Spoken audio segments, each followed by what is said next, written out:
Right, so I'm Panmelys. That's my name. Panmelys. It's my name in Greek. A fantasist. When I first started, my name was Ocney Oating.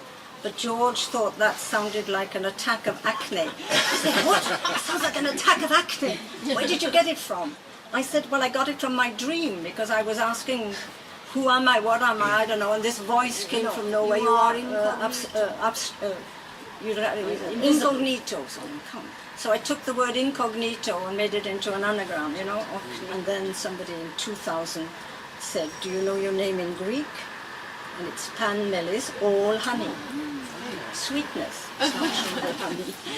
So there you are. And I'm a poet and a writer and a painter and a mother and a grandmother. And you exhibited in the Grand Palais. And I exhibited. How long ago? Yeah. So I'm just in Paris for a while, living at the bookshop. Yeah. It's been great. Good for you. That's what I tell people when they read their poems. Every word weighs a ton. Remember that when you read your poems, a ton. Because people, you know, when they read poems... Let's see if I do the right thing. Hello? Hello? Can't hear you. There have been so many books. Yeah, I was going to say, you know, if you give another link. But I mean, it wouldn't be one of the big poets, the big friends like Ginsberg or... No, it was a recent book. I read it. It was... It was... The first printing was the Bedbug title, but the one I read it under was Time Was Soft Here. And it was by Mercer, maybe? Someone like that? My guy who's living now in Marseille. Ah. Yeah, I met him, he was here. Yes. Well, we have a very famous writer sitting right here, whose book is for sale in the shop. This year it cost €10 only. Only 10 and is called...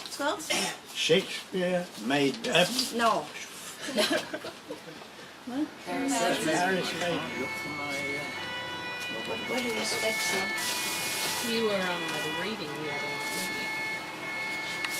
You were at a reading here the other night.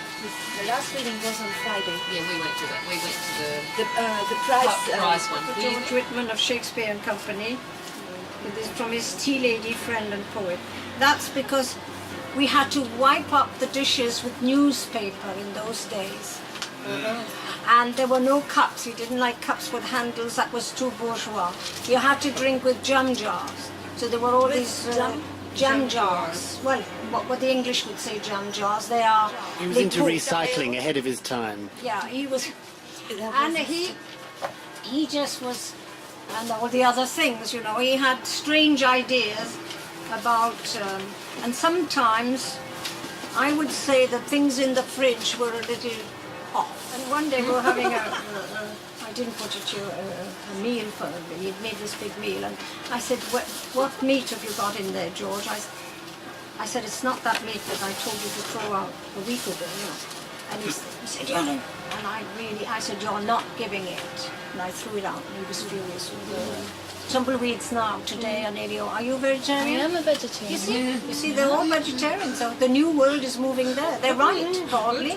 And it has a sense as well. So that is a part of that book.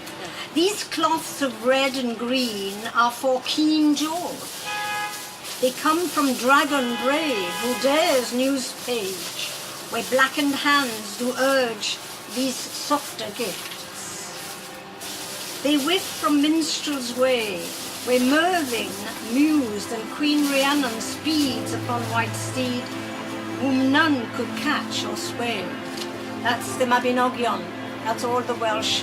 This was Queen Rhiannon, who was a horse, actually. So it's all the...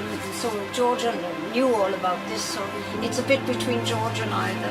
Perhaps one day this fallen star will prove an angel's worth with Pilgrim's Poor campaign, and hopes that George scores of Sunday teas will please, as strangers come and go, where some return while others stay.